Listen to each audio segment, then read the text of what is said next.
Hi, welcome to Pikai Pharmacy. So today in this video we will be discussing about cyclodextrin. Now let me give you a little bit introduction on this topic. Now at first place, why we need cyclodextrins? So the obvious reason is to increase the solubility of poorly water soluble drugs.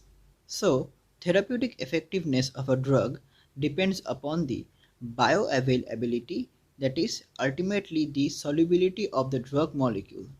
So, solubility is an important parameter to achieve desired concentration of drug in systemic circulation for effective pharmacological response. Now, in order to achieve high solubility of a drug molecule, complexation technique is used. So hear me out. Complexation is the reversible association between two or more molecules to form a non-bonded entity with a well-defined stoichiometry. Now in this video we will discuss about a specific type of complexation that is called inclusion complex. Okay, wait, not so about inclusion complex, rather a more specific type of inclusion complex that is called monomolecular inclusion complex. And the standard molecule, or say the host molecule, exhibiting such monomolecular inclusion complexation is cyclodextrin, which is the main highlight of this video. Now before going towards cyclodextrin, I would like to say a few words about inclusion complex. So inclusion complex, or also called occlusion compounds, is a type of complex where one of the components of the complex is trapped in the open lattice or cage-like crystal structure of the other component. And also, apart from monomolecular type of inclusion complex, there are three other types of inclusion complexes like channel type inclusion complex, layer type inclusion complex, and clade threads.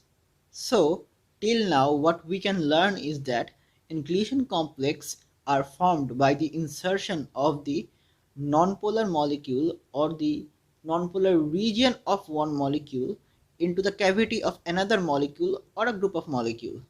So together the nonpolar molecule, which is having poor water solubility, and the molecule with the cavity, that is the host molecule, they together form a inclusion complex.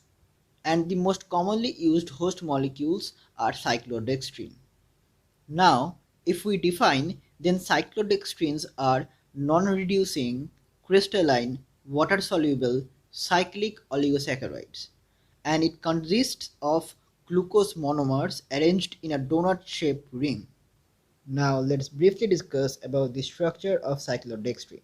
First of all, cyclodextrins are a group of structurally related natural products formed during the bacterial digestion of cellulose. Structurally, the cyclic oligosaccharides of cyclodextrin consist of alpha-D-glucopyranoside units linked 1 to 4 as in amylose linkage, and due to chair conformation of the glucopyranose units, the cyclodextrins are shaped like a truncated cone rather than a perfect cylinder. Now let's see how cyclodextrin increases the solubility of a poorly water-soluble drug. So cyclodextrins contains lipophilic inner cavities, while the outer surface is hydrophilic. So the outer surface of the cyclodextrin molecule makes them water soluble, and the hydrophobic inner cavities provides a microenvironment for appropriately sized nonpolar molecules, that is poorly water soluble drug molecules.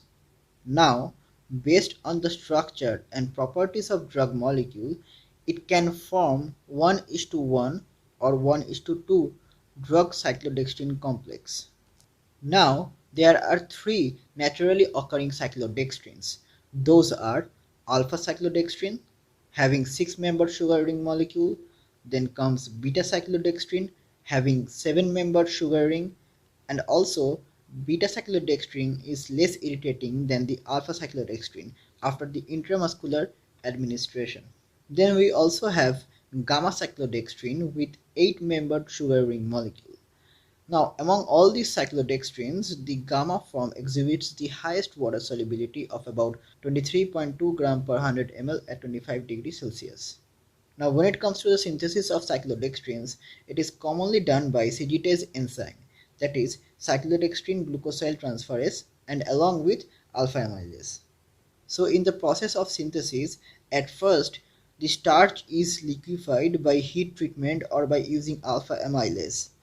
After that, synthetase enzyme is added for the enzymatic conversion.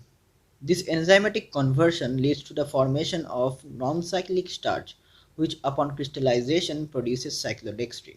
Now here, all forms of cyclodextrins get synthesized and remains in a mixture in certain ratios. So purification is done based on the water solubility to extract pure alpha, beta and gamma forms of cyclodextrin. And it is easy to purify them since all the main forms of cyclodextrins have different water solubility. Now, as per the applications, cyclodextrin is used in many types of drug delivery system like oral, parenteral, ophthalmic, nasal, topical, and also in novel drug delivery systems like controlled drug delivery systems, liposomes, microcapsules, etc. Apart from bioavailability enhancement, it also helps in odor and taste masking. Now, some probable side effects of cyclodextrins are nephrotoxicity, diarrhea, loss of appetite. These last two side effects, that is the diarrhea and loss of appetite, is more prominent for beta cyclodextrins. Lastly, cyclodextrins needs to be stored in a tightly sealed container in a dry and cool place. Now, these are some examples of commercially available drugs in complex formulations, and you can see by how much it can increase the solubility of a drug. So, this was my attempt to explain you about cyclodextrin in a brief and concise manner. And I'm very thankful to everyone who has still subscribed to this channel despite the fact that I haven't uploaded a single video for 9 months. So I hope you like this video. Thanks for watching. Stay healthy. Bye. Questions like that, they make me nervous. Don't know no one else this damn determined. I'ma be on top and that's for certain.